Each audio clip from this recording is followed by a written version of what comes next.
Hello everyone, welcome back to the SMITE Comprehensive Guide to Marty. In this particular case, I'll be talking about building Marty against a tankier team composition. In this particular case, the enemy team is unusual in that it is 5 Guardians. Now, in the community, if you didn't know, this is known as a man team. Why it's called that, I still am not entirely sure, because I've gotten different stories. So why it's called the man team, I'm not going to bother speculating on. It's not terribly important. But what a man team is, in terms of the SMITE community, is where the team takes 5 in any combination of Guardians and or Warriors. In this particular case, we have 5 Guardians, but if they had thrown some Warriors in there, it still would have been classified as a man team. Now, I'm going to be talking about the enemy team composition really quick here, because it's very important that you recognize where a man team can and cannot work, the flaws of this. I don't often have an opportunity to talk about man teams, because they're not terribly popular for a reason, which this match will demonstrate. But at this particular point, obviously I've recognized that they're man teaming. I'm guessing either the Sylvanas or the Maui are their auto attackers, because both do very well in that role. I am assuming Cabrakan is their jungle, since Cabrakan has long been a very effective jungler. I have been assuming that Ares will be their solo lane due to not only his effectiveness in that role, but also due to the famous Ares Walker from way back when. And then I was assuming that Jormungandr, with his surprisingly high ability-based damage and good auto-attack damage at the early game, I figured Jormungandr was going to be their mid lane. It turns out that the Ares is their jungle, and I believe the Cabrakan wound up being their solo, if I'm remembering correctly, but we'll find out in a little bit. But this is great for Marty, because Marty does extremely well against tankier compositions. It's actually, as a hunter, one of the better things he's, there for. Again, all hunters should be looking to take out the enemy tankier targets, but Marty is unusually good at this due to his flexibility with being able to do percentage damage with his abilities. And I will be using what will be typically described as a classical Marty build. So let's go on ahead and pop forward here. We can pop forward here. Now, for some reason, actually, we're going to go back a little bit here. For some reason, this is just a really quick note. As a hunter, you want to start at the green, specifically to leave the decision of how many other camps your support wants to be going with up to them. Right now, I have a support Serket.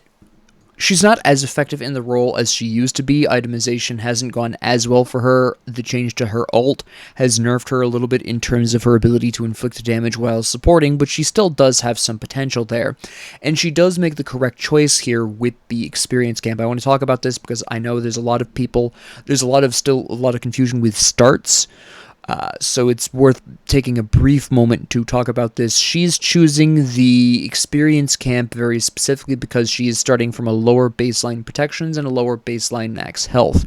So that is the smart choice. If you're not playing a Guardian or a Warrior in the support role, you really should not be trying to do triple camps.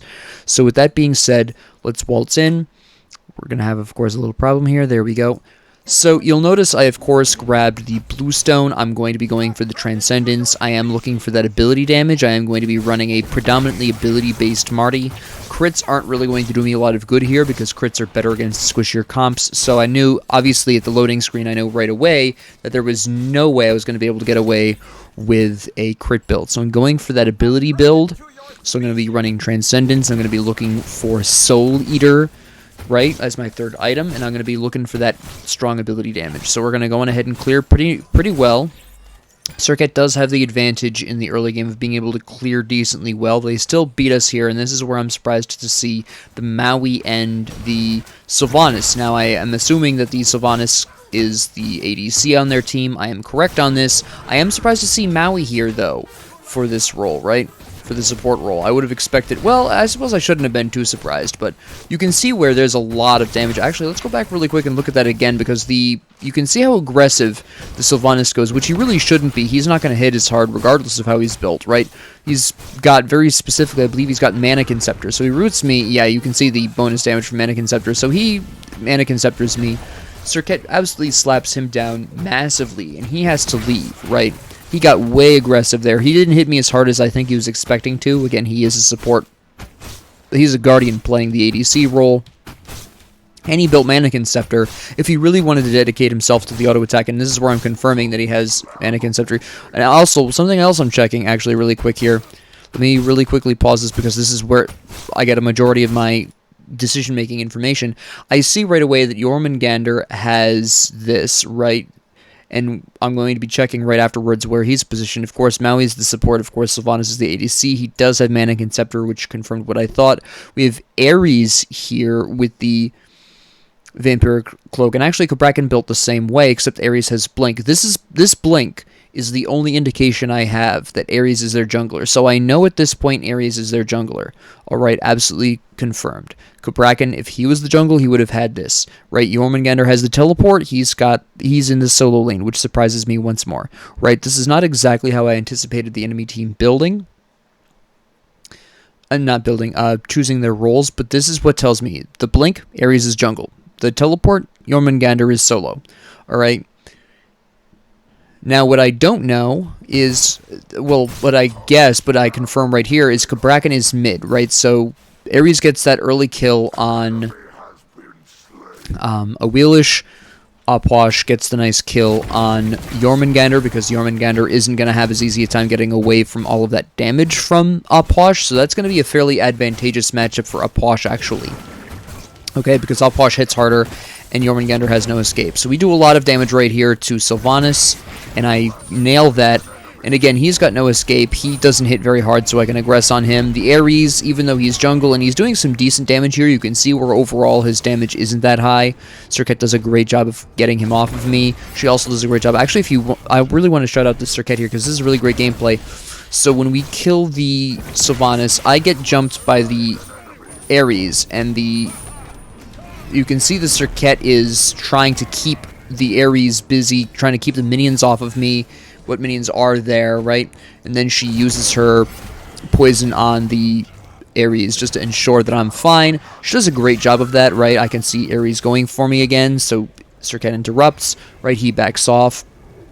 I have potions, so I'm not that worried about dying. Again, I have also just killed Sylvanas, so I'm ahead of Sylvanas. Sylvanas is behind. I'm not really concerned about damage output.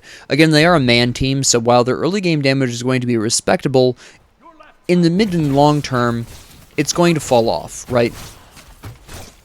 So we go ahead and clear this, because obviously with Sylvanas having just returned and Maui going back, I know Maui didn't go back. That was the Ares going back, excuse me. But with Sylvanas having died and being behind, we had the time to do that. Serket goes right for him because, of course, he's going to be a little bit weaker, so he'd be the easier target. I'm taking a lot of poke from the minions, but I don't care that much. Again, at this point, I'm not hyper concerned about damage. Great pull by the Sylvanas, but it's not really going to mean that much because he's not really, again, doing anything in the way of damage, really. And at this particular point, I am quite ahead of the Sylvanas. He has almost no mana. He's got very little health. I'm very healthy on both scores, right? I'm doing fantastic, and Serket is probably looking to just hurry up and get to level 5 so she can leave, right? Going ahead and do some damage to Maui here, get that down, and very close. I don't quite reach that damage. She unfortunately dies. I miss my shot, unfortunately, on that. It was very close, but I can see Awilish coming in, so I'm going to stick around here just in my little grass, and she pops in, kills off the Sylvanas, and now my lead is secured. Now, at this particular point, I just really have to watch out for the Ares at this junction. It's really my only real concern, and possible ganks from Maui. You can see that the Serket is kind of thinking about going to mid, isn't sure what she's doing, right? She's not sure where she's going to go. Awilish drops the purple for me, the enemy's purple, significantly, which is really nice, so I grab that. Alpasha, of course, is complaining about Ares being there. I don't know if he knows. Oh, for a minute. That's right.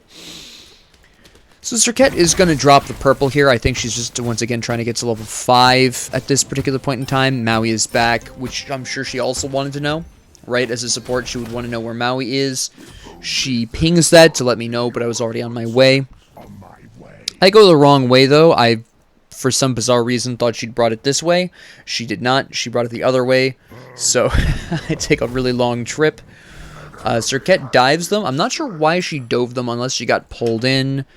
We can actually find out really quick here. No, she just discovered them and just did some poke on Sylvanas there. So I grabbed my purple buff, and at this particular point, of course, I'm level 5. I'm totally safe, right? I have my ult up. Even if I get ulted by Sylvanas or Maui, it's not really going to be a big deal. So I Gress here. Circetta Gresses because I've got the lead, right? She hits level 5. He solo ults her, which is a huge mistake. Maui solo ults her, which is also a huge mistake. They have to know that she's a support, and that they weren't going to really do anything with that. While Maui is distracted by Circuit, I'm going to do some pretty good damage to Sylvanas. I know my ult will be coming up soon, so I use that here, right? That's why I was comfortable aggressing. She finishes off the Sylvanas, doesn't make a difference as long as he dies. And at this point, I have the gold I need, and now I'm just leaving, right? Maui dedicates way too hard on this. I'm not really sure what he was expecting there. He is a support. He isn't building damage. It was very unlikely he was going to kill me. I mentioned that Ares being in left for a whole minute was wasting time, which is a good thing for us. Something else that I'm going to talk about at the end of the game, but take a note of the fact that Ares spent so long in left lane. That is going to be one of the reasons that hurts them in the mid game. Obviously, if you saw the timestamp on this recording, it's 20 minutes. They do surrender pretty early on. Either they surrender or we just absolutely slap them. I can't quite remember. We debate, whether or not killing Opwash and getting his blue was worth the whole minute. I'll talk about why it isn't later on. I don't explain it in the chat. But I have a huge advantage over Sylvanas right now. I know he's got mannequins. I know I can outdamage him a lot, right? And furthermore, I also have the advantage in that I have anti-healing, so he isn't going to be healing as much from his self-heal. So I also have that advantage as well. So right now, I'm not really looking to press him too hard. I want to make sure I don't get slapped by Ares. I don't know where Ares is right now, so I play this a little cautiously, right? I also don't see Sylvanas. I assume he's going for his purple, because that was cleared a little earlier than mine. So that's what I'm assuming he's going for, right? So I'm looking for the camp right here. Right, so I'm going to be taking this out for the stacks. There's Sylvanas. He's a little more damaged. He took the purple. Right, he soloed that purple. Which is the correct choice there. He needs to catch up to me. He tries to pull me in. I'm not sure why he bothered. I outdamaged. Again, I outdamaged this guy at this point. I'm not sure what him pulling me out would have done for him unless he was going to try banking on the fact he had purple buff and he knew I didn't. That's the only thing I can think of.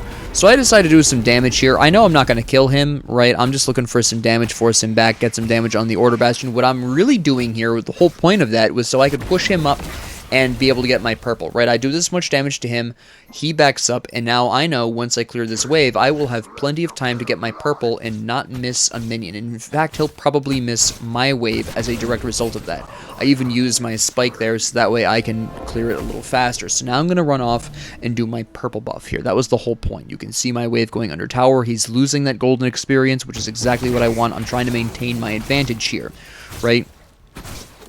So pull the purple in. Grab this, and boom, there it is. Great stacking. Advanced my lead. Grab a quick harpy here because the waves haven't met yet, right? So I had time for the harpy. Here we are. Here he's back. I'm in great condition. I go on ahead and aggress on him because the minions at this point, as you can see, are dying to the acid rain. So I knew I could aggress on him. I am now 2 levels ahead of him. I am in great positioning, right? Go ahead and do some more damage. They say be careful left, so I'm assuming Ares is heading that way. I do take a lot of damage there. I will admit there's Ares right there, so I was wrong. So I'm, prepping to back up. There he is. He blinks on me. He whiffs. Uses his fire. I do some damage before I leave. There's Maui. I beads that. I slightly pre-beads that, but he absolutely would have stunned me there. And if he had stunned me, I absolutely would have died to the Ares. But I have my ult, so I'm looking to go back in here, right? I don't have any problem with that. I'm not particularly concerned as long as I have my ult. And I have my, of course, Lifesteal Talon there that I can use as well. Do some nice damage to him. Get stuck on a Wheelish. I'm not afraid of the Maui. I already know he can't kill me, right? He tries to ult me, which would have done some good damage. So I ult in return. Set him up for a nice Wheelish kill, which is great. Right, I'm going to go back and grab this camp again. Also notice my wards are going, so at this point I'm thinking to myself, alright, so I want this camp, and then I'm going to go back, I'm going to start working on Soul Eater, and I'm going to grab some wards. Right, I can see over there that Cabrakan is getting killed in mid. Serket's doing a great job. I decide, you know what? Minion wave is about to meet. Let me clear that really quick because I still need 10 more stacks on my Transcendence. Throw out the Acid Rain, finish off the front line there, and then I go back. Right? So off I go. And I'm going to once again be looking for... I wind up not buying wards for the obvious reason that I buy all of that, right? I get one. I do wait here very specifically for that second ward because I don't want to get jumped by areas. Right now I'm so far ahead of the Sylvanas that the only way I lose my lane is by getting ganked. And being 2 levels ahead... rather than, as compared to, say, the Jormungandr, who is the same level as Opwash, I'm going to be the priority target here, right? A quick check of the items, nothing of particular note. Let me really quickly go back on that, because it is important that people, you know, check what the enemy team is building here. But there isn't really a huge amount to really talk about here.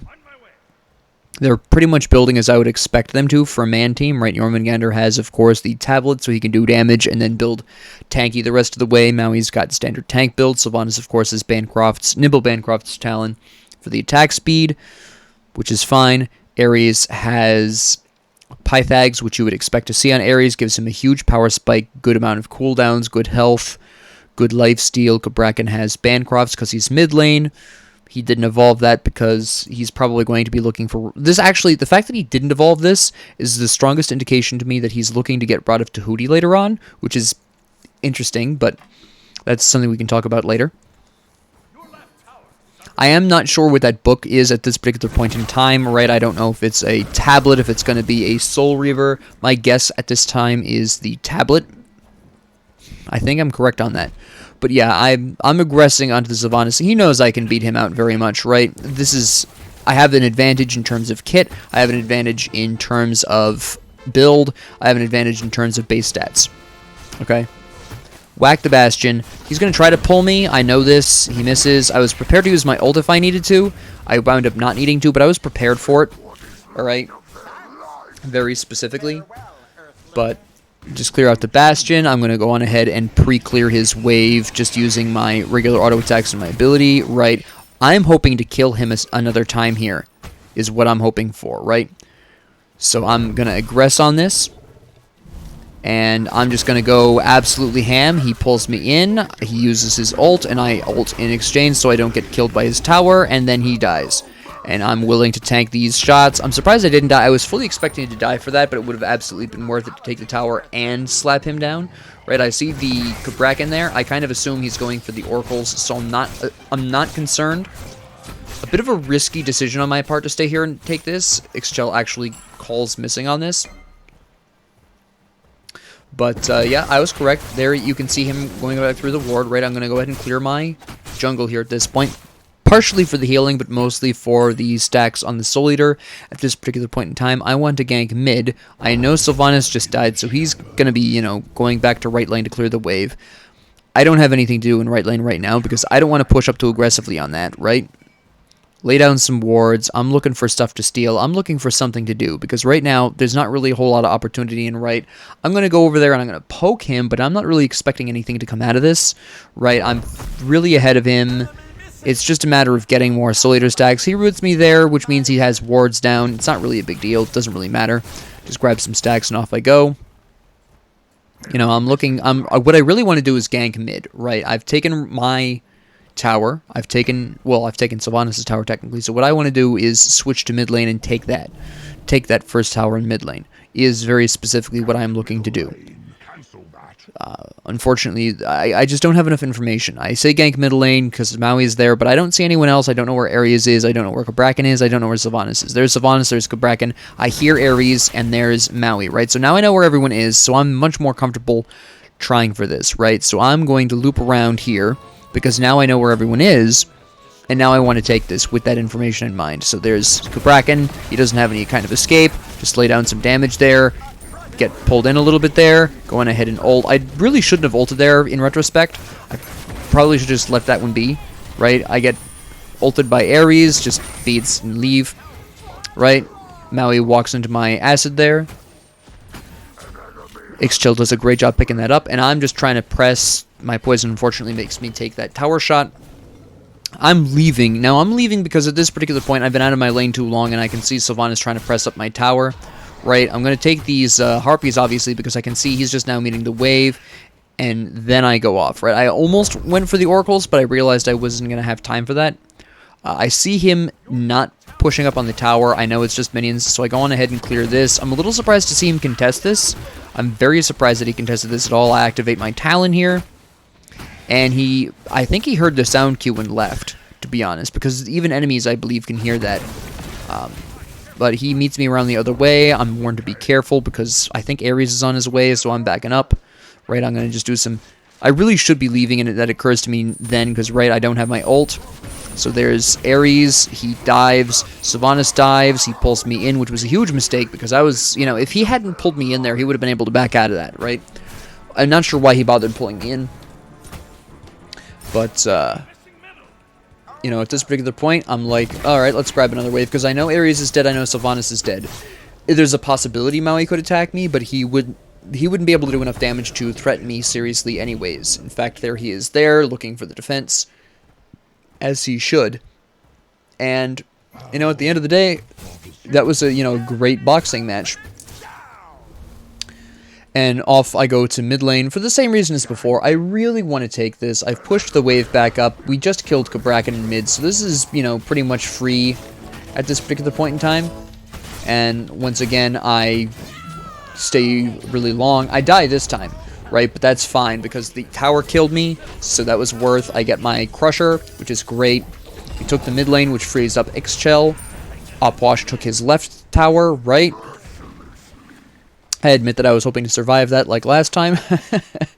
I was close. It was very close, but unfortunately I just didn't have it in me. You hate to see it. Anyways, grab my Aegis. There's Sylvanas there, right? And he's not really looking to contest the Serket. And you can see the Serket has the Deathbringer. I believe she's got the Poison Deathbringer, if I remember correctly. But, you know, Opwash kills Jormungandr. They're pressing the mid tower. We've got, you know, they're counterattacking at that point, right? So my team pulls back, and they pull back because they might have just killed Jormungandr, but it was 2 versus what was rapidly apparent becoming 4. I believe it was a 2v3 after they killed Jormungandr, and it was obviously going to become a 2v4. So they left. I'm looking to set up an ambush here, but Cabrakan goes to mid, so I was wrong. So I'm looking to press the Cabrakan. Now I'm looking to be this aggressive because I have my ult, but he backs up. So I'm like, alright, maybe there's someone around here, so I just kill the wave and leave. I'm out of here. I probably shouldn't have, because Ixchel really needed that experience more than I did, right? And that gold. So that was not a great decision on my part. I really should have left that wave for her. She needed it more. I mean, Sylvanas just at level 14. I'm about to hit level 16, so I'm still, like, you know, 2 levels ahead of Sylvanas consistently. I didn't need it as much. I don't know what... I have no idea what Serket is doing there, but I'm going to go and help her right after I clear this, right? Clear that. She seems to be safe, so I cancel that plan. I move on to clearing another wave just for a little bit of a, you know, a bumper there. Clear this. And then I'm going to go, once again, help out with whatever the hell Serket is doing. Alright, so that is that plan. So off I go. And, you know, he calls enemy missing left, which means Jormungandr is going to be on his way, so I have to approach this fairly carefully. But I see that Sylvanas is in right, which means we have the numbers advantage. Now, unfortunately, Ares saw me here. I was really hoping to ambush him, and I also realized I'm getting cut off. So I hurry to rejoin my allies. They kill Jormungandr, and I see a great opportunity to kill Cabrakan, which I take. And then we have Ares here, so I ult so I can catch up to him. Ixchel cleans him up, which is great. And then we have the Maui, who locked himself away, and obviously he died. So I call attacking the Gold Fury, because at this point there's nothing Sylvanas is going to do to steal that from us. Off I go, right, clear the wave really quick, and towards the Gold Fury we head. And, you know, we just take the Gold Fury. We just really quickly clean that up. Nice and ahead. Right, we have a huge advantage at this point. I'm just looking for more golden experience. I take the Harpy. I really shouldn't be this aggressive. Yes, we are very ahead, but I really shouldn't be here. I'm putting myself at some pretty impressive risk here, but I see the Cabrakan running at me. I'm leaving, right? There's Jormungandr, there's Cabrakan, but where are the other three? So I leave. I'm looking at this point, hopefully, for the Pyromancer, because Serket is right over there, right? So I'm going to start this, and then they surrender, right? Now, at this particular point, I'm going to be talking about two things here. For the actual gameplay, I was primarily talking about my own gameplay.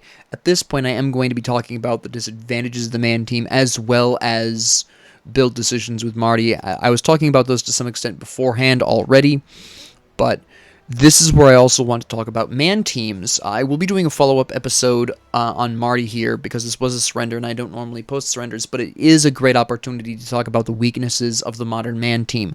Now, again, this was a great team composition for Marty. Bluestone, when you evolve that into the Bluestone Brooch, that's percentage of health damage, and even if a Guardian is building full damage, you're still going to be seeing a higher than average amount of health. This is also why I was going to be building Heartseeker and Hydra's Lament. You get some penetration because they still have higher baseline protections.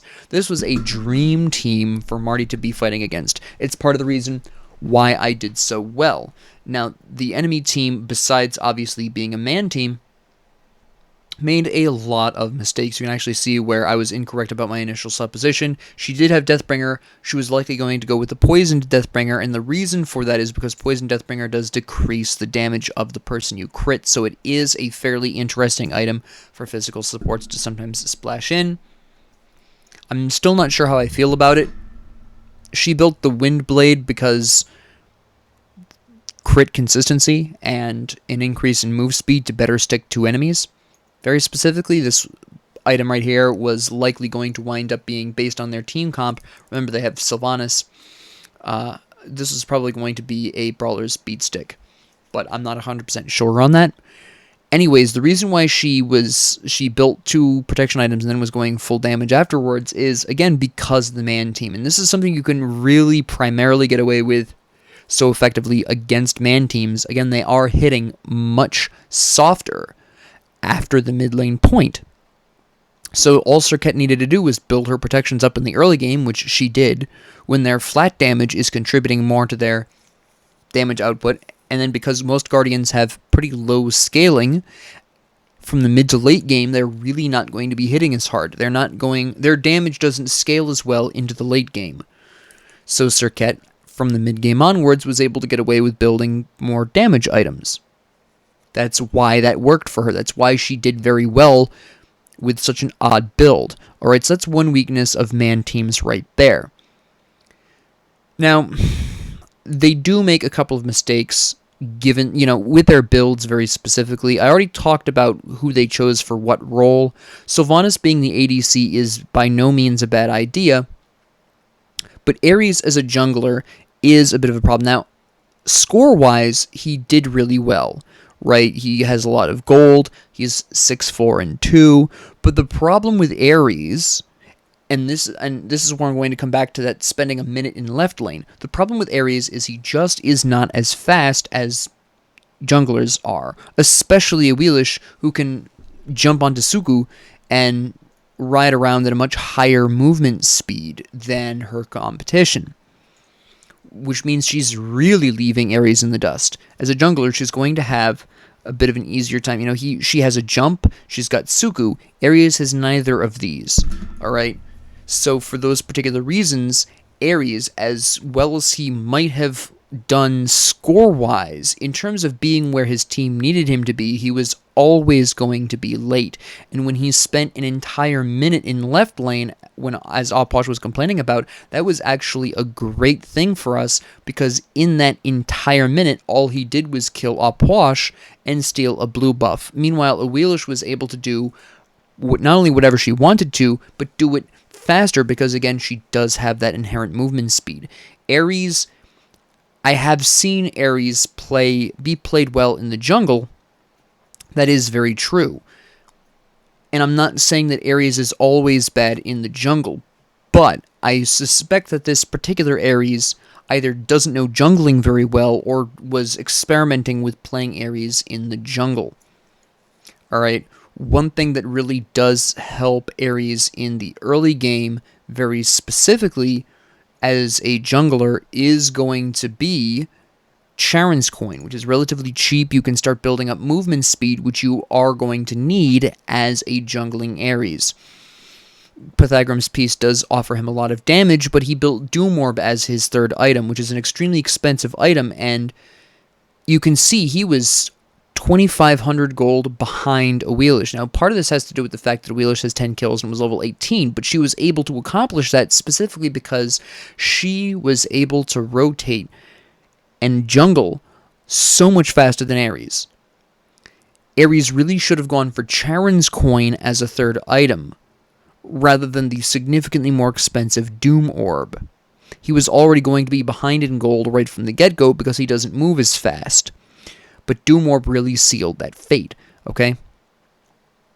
And maybe it was just a bad matchup. Maybe the Ares has played jungle Ares before, but it just happens to be a bad matchup with Awelish, which it is. Basically, anyone who isn't an assassin going up against Awelish is going to have a hard time, but based on... my personal guess is that this is an experiment by a legit shooter, because quite honestly, building Doom Orb, I understand why Doom Orb was built. Doom Orb makes for a great 4th or 5th item on Ares, but for a 3rd item, Charon's coin is substantially cheaper and is going to be, you want to be building up that movement speed, you're going to get some penetration out of that, you're going to get some HP 5. It's a really great item for jungling Ares to grab as a 2nd or 3rd item, really depends. Pythagorus makes for a great 2nd item as well. It's just that Doom Orb was just too early for how much trouble Ares is going to have keeping up with enemy junglers, particularly Awelish. Mercury is another huge threat to Ares jungles because he has a baseline higher movement speed thanks to his 2nd ability. And there are a handful of other assassins that are just so much faster than Ares. Lancelot is another great example of this, right? Anyways, the Cabrakan mid lane was another interesting choice. The Jormungandr solo lane was odd. The problem here really is that, and this is the big reason why, one of the big reasons why Oposh really did well in his lane, despite building the absurdly expensive Rod of Tahuti, is simply because Oposh can sustain so much better than Jormungandr. Yes, it is very true that Jormungandr does have a higher baseline HP and protections than Oposh does, but Oposh can chuck bodies onto the ground and heal off of them. Build correctly and late enough in the game, he can also restore his mana with these. Earlier on, the mana doesn't quite equal an ability, but he can, in fact, heal himself throughout, which is why he didn't bother building Teleport. He built Beads. Okay, that's a big reason why. He didn't need to go back as often as Jormungandr was going to. Alright, this is part of the reason why he built Rod of Tahuti. He recognized, hey, once I get past that rough early game where Jormungandr is going to be hitting pretty hard, once I get past that, I'm golden, and Rod of Tahuti offers a lot of great MP5, which is all Oposh really needed, because again, he was going to be able to heal himself off of the bodies. So between Jormungandr's deaths and slash backings, Oposh was able to just heal himself while clearing out the wave at the same time, throw some bodies out, they do the little dash towards the minions, they hit the minions, they do damage, great, pick up the bodies, heal yourself at the same time, done deal, right? And for the Cabrakan in mid, he just lacks the range for mid. I'm going to be really brutally honest. I know some people swear by the mid lane Cabrakan because they are like, as you can see here, they blink and they just CC train the enemy mid laner, but that really only works with specific mages, primarily those that don't have some way of either interrupting Cabrakan's tremors, which Ixchel does. She can pop him up out of it. She can also ult her way out of it and do some really nice damage to Cabrakan at the same time. It's just very difficult for Cabrakan to win against Ixchel for those reasons, right? She can interrupt enough of what he's doing to really counteract that. And once Cabrakan goes up against that kind of a matchup, it's just really, there's really not going to be any kind of recovery from that, okay? So unfortunately for the Cabrakan here, it's just really not it's a terrible matchup for him. It was a terrible matchup for Sylvanas. I mean, Sylvanas is going to have a hard time against most hunters anyways, but Marty was a particularly bad matchup for him, primarily on the basis that, again, I have an anti-heal and I can root him, and Sylvanas has no way of getting away from that root, right? Sylvanas has very similar issues, incidentally, with Neith, but instead of a anti-heal, she has a self-heal, so she can compete with his sustain rather than preventing it. And she can also reduce his attack speed.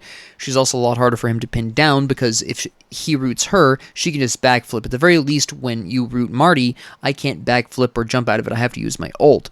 But it's the same thing as with Sylvanas, right? Just with the benefit of anti-heal. Another mistake he made was actually his starter item. I don't have a particular problem with ADC Sylvanas. The problem is he built Mannequin Scepter, which works great if you're playing solo lane Sylvanas. It's actually a really strong starting item because it gets you a little bit of physical protections. Most of your laning opponents as solo Sylvanas are physical. It gives you some good damage, right? It's actually a fairly effective item on solo lane Sylvanas, but for an ADC Sylvanas, you really want to do what Jormungandr here did and grab the Gilded Arrow, because it's going to drastically increase the amount of damage your auto attacks are doing, which is particularly important in the early game. Furthermore, another really interesting thing about Sylvanas is he built Doom Orb, which I know Doom Orb is really strong right now. Aposh built it third as well. It's still a very expensive item. I personally prefer to build Doom Orb as a fourth item. That is my personal preference because of how expensive it is. Right, the later on in the game you get, the easier it is to access gold. So I like to build it in the fourth slot personally. But what Sylvanas really should have built here really should have been Telkines, because Telkines, as a Guardian, Sylvanas doesn't have a lot of scaling. His auto attacks aren't going to have a lot of scaling, right? The Nimble Bancroft is great for the attack speed, but Telkines is great because it no longer relies on your power. That is purely bonus damage based off your level. It also gives you a little bit of lifesteal, which Sylvanas would really have appreciated in the early game, and it increases your attack speed. So a third item, Telkines, would have been a much better choice for Sylvanas at this particular point, given he was the ADC, and then maybe grab Doom Orb afterwards, although even then, I think in this particular context, Hastened Ring would have been a better choice than Doom Orb here. Alright, again, Sylvanas, even as an ADC, isn't really going to be looking for that much in the way of scaling. Yes, it would have really given him a nice attack speed boost when combined with Bancroft, which I know is what he was going for here. The problem is that that's all it really, that would have been its primary benefit, would just be a small increases in his attack speed, because he certainly wasn't going to be doing that much damage with his abilities. Again, his abilities have overall pretty low scaling in terms of their damage, and as an ADC, he really wasn't going to be wanting to rely on his abilities for damage anyways, especially given his pull doesn't inflict damage. So, given all these circumstances, Telkines into Cyclopean Ring into Hastened Ring, or swap the Hastened Ring and Cyclopean Ring, either one of those would have been a much better decision here, but a third item, Telkines, would have absolutely done far more for Sylvanas than Doom Orb was going to ever do. Alright? And the Jormungandr, of course, his build isn't bad. Actually, I think his build overall is good. Not a bad build at all. My only real criticism here would have been probably to go with Pestilence instead. Reduce Oposh's healing a little bit if he decides to heal in the middle of a fight. Of course, we have Ixchel, so she was going to be self-healing or healing other, people. So I think for Jormungandr, it might have been a slightly better idea to go Pestilence rather than Genji's Guard at this point. I understand probably he built Genji's Guard for the MP5 and the cooldowns, so it wasn't a bad choice, it's a decent choice, but given our team composition, unless he was going to be building Pestilence later on, which he very well might have, they obviously surrendered, we don't know, I would hope that as a fourth item he was going to bust out a really nice Pestilence, or possibly Contagion a little bit later on, would have also been a good choice. Maui, I don't have anything particular to say. I find that this choice of item, which the name of which I can't remember, but I can tell you what it does, every time you lose 5% of your max health in total, you get a stack that allows you to do a percentage amount of true damage, I believe it is, on your next auto attack. Not my favorite item for supporting. It's good on certain Guardians if you're taking them into the solo lane, I think the only Guardian I used this on in the support role would be Athena, because she can hit it from so much farther away. I understand that probably this is why he busted this out with Maui, but quite honestly, just building full protections and then throwing on a Telkines or Cyclopean Ring at the end is much more effective on Maui, because you can get that attack speed boost and you can hit multiple targets with that. So this item here only, generating bonus damage on one auto attack every 5% of your health that you lose isn't as effective as Telkines, which gives you bonus damage based on your level, or Cyclopean Ring, which is going to be giving you some bonus damage based upon the enemy, right? And you get that effect faster as you hit more people. So just man teams have potential. The problem is, in this particular man team, a couple of them built oddly. I'm guessing, as a personal guess, that this was just a kind of a meme thing and these people don't normally play man teams, would be my best guess. And they just all picked their favorite Guardian for their usual roles. They probably normally play the roles that they played in. They just picked maybe their favorite Guardian or someone they heard is good in that role. Because they didn't, like the Maui building, the, I can't remember what this glyph is called. Not the glyph, the runestone. That's an odd pick for as a second item for Maui. There are better items to do the same purpose. Again, Cyclopean Ring is a great example. The Ormangandr's build is good for a solo lane, right? No particular issues there. Sylvanas' build, the Doom Orb, is a little wacky, considering there are better options, but I know Doom Orb is really big right now. Ares, again, Doom Orb I understand, but it's so expensive. He really should have gone with Charon's Queen as his third item and built Doom Orb later on when he was better capable of getting the cash. Right, again, he was 2,500 behind a Wheelish, and even 300, 400 gold. I can't quite remember the price difference between Charon's Coin and Doom Orb, but it's 300, 400 gold. That still would have been, pretty significant, would have really helped him out there. And the Bracken built Book of Thoth too late. He really should have built the second and Bancroft's third. I know he built Bancroft's for the glyph and for the power, but as a melee mid lane against a ranged mid lane, he was going to have a really hard time stacking this. All right, that was going to be a really long stacking process. So I think that was, I didn't even notice that initially, but that was very likely not a great decision for him in the long run. But with that being said, thank you all very much for joining me. If you liked this, please like and subscribe. If you didn't, please ignore me. And if you have any comments, questions, concerns, ideas, suggestions, or requests, please leave them down in the comment section below. And thank you all very much for joining me, and have a great 24 hours.